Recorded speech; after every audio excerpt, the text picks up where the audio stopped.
Hi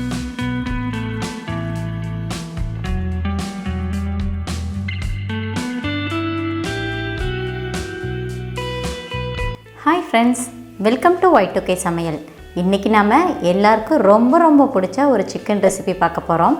பொதுவாக கிராமத்து சைடில் சிக்கன் செய்கிறதுனா எந்த வித மசாலாவும் யூஸ் பண்ணாமல் ரொம்ப சிம்பிளாக செஞ்சுருவாங்க. ஆனால் அதோட டேஸ்ட் ரொம்ப அட்டகாசமாக இருக்கும். இன்றைக்கி நாமளும் அதே மெத்தடில் மிளகாய்த்தூள் மல்லித்தூள்னு 2 விதமான பொடி மட்டுமே யூஸ் பண்ணி இந்த சிக்கன் பெரட்டல் செய்ய போகிறோம். இந்த மாதிரி சிக்கன் பெரட்டல் நம்ம செஞ்சு கொடுத்தோன்னா ஒரு தட்டு சாதம் இருந்தாலுமே பத்தாது. இட்லி, தோசை, சப்பாத்தின்னு எல்லா விதமான டிஃபனுக்கும் இது அட்டகாசமான காம்பினேஷன். 15 நிமிஷத்தில் ரொம்பவும் டேஸ்டான கிராமத்து சிக்கன் பெரட்டல் செய்கிறது எப்படின்னு பார்க்க போகிறோம். அதுக்கு முன்னாடி நம்ம சேனலை இன்றைக்கி தான் நீங்கள் ஃபஸ்ட் டைம் பார்க்குறீங்கன்னா சேனலை சப்ஸ்கிரைப் பண்ணுங்கள். கூடவே பக்கத்தில் இருக்க பெல் ஐக்கனை கிளிக் பண்ணுங்கள். இப்போ வாங்க வீடியோக்குள்ளே போகலாம்.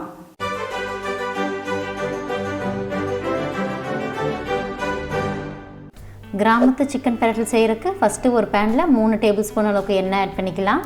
எண்ணெய் நல்லா சூடானதுக்கப்புறம் அது கூட 7 பல்லு பூண்டை நல்லா தட்டி போட்டுக்கோங்க. பூண்டை வந்து கட் பண்ணி ஆட் பண்ண வேண்டாம், இந்த மாதிரி நல்லா தட்டி போட்டுக்கோங்க.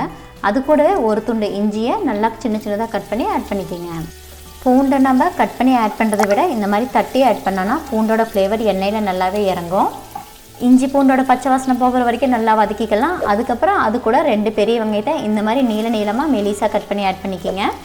அது கூடவே கொஞ்சமாக கருவேப்பிலை, ஒரு பச்சை மிளகாய் ஆட் பண்ணி வதக்கிக்கலாம். பச்சை மிளகாயை ஆட் பண்ணும்போது அதை 2ஆக கட் பண்ணி ஆட் பண்ணாமல் முழு காயை அப்படியே எண்ணெயில் போட்டு வதக்கிக்கலாம். நம்ம ஆட் பண்ணியிருக்க வெங்காயம் நல்லா கோல்டன் ப்ரௌன் ஆகிற வரைக்கும் வதக்க வேண்டியதில்லை, கண்ணாடி பதம் வர வரைக்கும் வதக்கினாலே போதும். வெங்காயத்தை 2 நிமிஷம் போல் எண்ணெயில் வேக வச்சாலே போதும். வெங்காயம் நல்லாவே வெந்துடும். பாருங்கள், இந்த அளவுக்கு வெந்தாலே போதும். இந்த அளவுக்கு வெங்காயம் வதங்கினாலே போதும். ஏன்னா இது கூட நம்ம மற்ற இன்க்ரீடியன்ஸும் சேர்த்து நம்ம வதக்கும்போது வெங்காயம் நல்லாவே வெந்துடும். இந்த ஸ்டேஜில் இது கூட நல்லா பொடியாக கட் பண்ண 2 தக்காளியும் சேர்த்து வதக்கிக்கலாம். நான் வந்து மீடியம் சைஸில் இருக்க 2 தக்காளியை ஆட் பண்ணியிருக்கிறேன். உங்கள்கிட்ட பெரிய சைஸில் இருந்துச்சுன்னா ஒரு தக்காளி ஆட் பண்ணிக்கிங்க போதும். தக்காளியை ஆட் பண்ணிவிட்டு ஒரு 2 நிமிஷம் போல் நம்ம தொடர்ந்து வதக்கிட்டே இருந்தாலே போதும். தக்காளி பாதி அளவுக்கு வெந்தாலே போதும். தக்காளியை அதிகமாக சேர்த்திட்டோன்னா நம்ம செய்கிற சிக்கன் பெரட்டல் வந்து நல்லா புளிப்பாக ஆரம்பிச்சிடும். அதனால் அளவான தக்காளி ஆட் பண்ணிட்டாலே போதும். தக்காளி, வெங்காயம் எல்லாமே நல்லா வதங்கிருச்சு. இந்த ஸ்டேஜில் நம்ம கழுவி சுத்தம் பண்ணி வச்சுருக்கிற 1/2 கிலோ சிக்கனை இது கூட ஆட் பண்ணிக்கலாம். கூடவே காரத்துக்கு தகுந்த மாதிரி 1 டேபிள் ஸ்பூன் அளவுக்கு மிளகாய்த்தூள், 1 டேபிள் ஸ்பூன் அளவுக்கு மல்லித்தூள் ஆட் பண்ணிவிட்டு அது கூடவே தேவையான அளவு உப்பையும் சேர்த்து நல்லா மிக்ஸ் பண்ணி விட்டுக்கலாம்.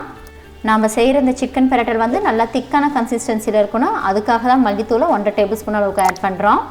இப்போ இதை நல்லா மிக்ஸ் பண்ணி விட்டுட்டு அடுப்பை மீடியம் ஃப்ளேமில் வச்சு ஒரு 5 நிமிஷம் போல் குக் பண்ணிக்கலாம். தண்ணி எதுவும் ஆட் பண்ணாமல் வெறும் மசாலாவில் மட்டுமே சிக்கன் நல்லா வேகட்டும். நம்ம ஆட் பண்ணியிருக்க மசாலாலாம் சிக்கனில் ஈவனாக ஸ்ப்ரெட் ஆகிற மாதிரி நல்லா மிக்ஸ் பண்ணி விட்டுக்கலாம். நல்லா மிக்ஸ் பண்ணதுக்கப்புறம் இதை நம்ம மூடி வச்சு 5 நிமிஷம் போல் குக் பண்ணிக்கலாம்.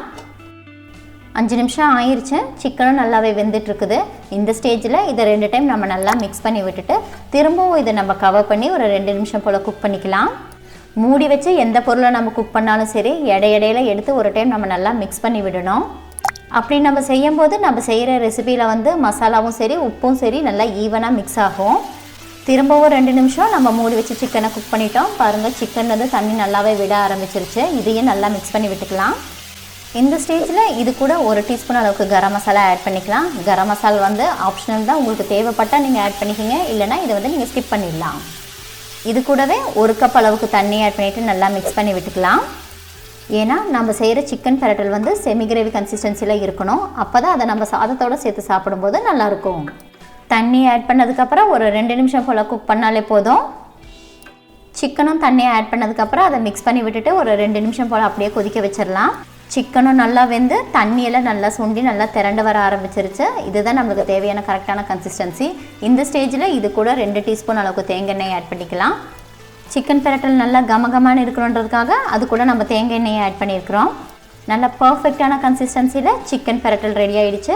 இந்த ஸ்டேஜில் இது கூட நல்லா பொடியாக கட் பண்ண கொத்தமல்லி இலையை கொஞ்சமாக தூவி விட்டுக்கலாம். கொத்தமல்லி இலையை தூவினதுக்கப்புறம் நல்லா மிக்ஸ் பண்ணி விட்டுட்டு ஒரு நிமிஷம் போல் நல்லாவே குக் பண்ணி எடுத்துக்கலாம். அப்போ வந்து சிக்கன் பெரட்டல் வந்து நல்லாவே திரண்டு நல்லா திக்கான கன்சிஸ்டன்சியில் வர ஆரம்பிச்சிடும். நல்லா கமகமான ரொம்பவும் டேஸ்டியான கிராமத்து சிக்கன் பெரட்டல் ரெடி ஆகிடுச்சு. இந்த ஸ்டேஜில் நம்ம ஸ்டவ் ஆஃப் பண்ணிவிட்டு இதை இறக்கிடலாம். ஒரு வழியாக புரட்டாசி மாதம் நல்லபடியாக முடிஞ்சிருச்சு. இந்த வாரம் எல்லார் வீட்லேயும் கறி விருந்து தான். அப்படி நீங்கள் கறி விருந்து செய்யும்போது இந்த ரெசிபியும் கூட சேர்த்துக்கோங்க. சாதம், சப்பாத்தி, இட்லி, தோசை இந்த மாதிரி எல்லாத்துக்குமே அட்டகாசமான சைட் டிஷ் இது. அவ்வளோதாங்க, 15 நிமிஷத்தில் ரொம்பவும் பக்காவான கிராமத்து சிக்கன் பெரட்டலை ரொம்ப சுலபமாக செஞ்சுட்டோம். இந்த ரெசிபி உங்களுக்கு பிடிச்சிருந்துச்சுன்னா லைக் பண்ணுங்கள், ஃப்ரெண்ட்ஸ் அண்ட் ஃபேமிலிக்கு ஷேர் பண்ணுங்கள். இந்த ஈஸியான ரெசிபியை நீங்களும் ட்ரை பண்ணி பார்த்துட்டு எப்படி இருந்துச்சுன்னு எனக்கு கமெண்ட் பண்ணுங்கள். மறுபடியும் இன்னொரு ரெசிபியில் பார்க்கலாம். அது வரைக்கும் பாய்.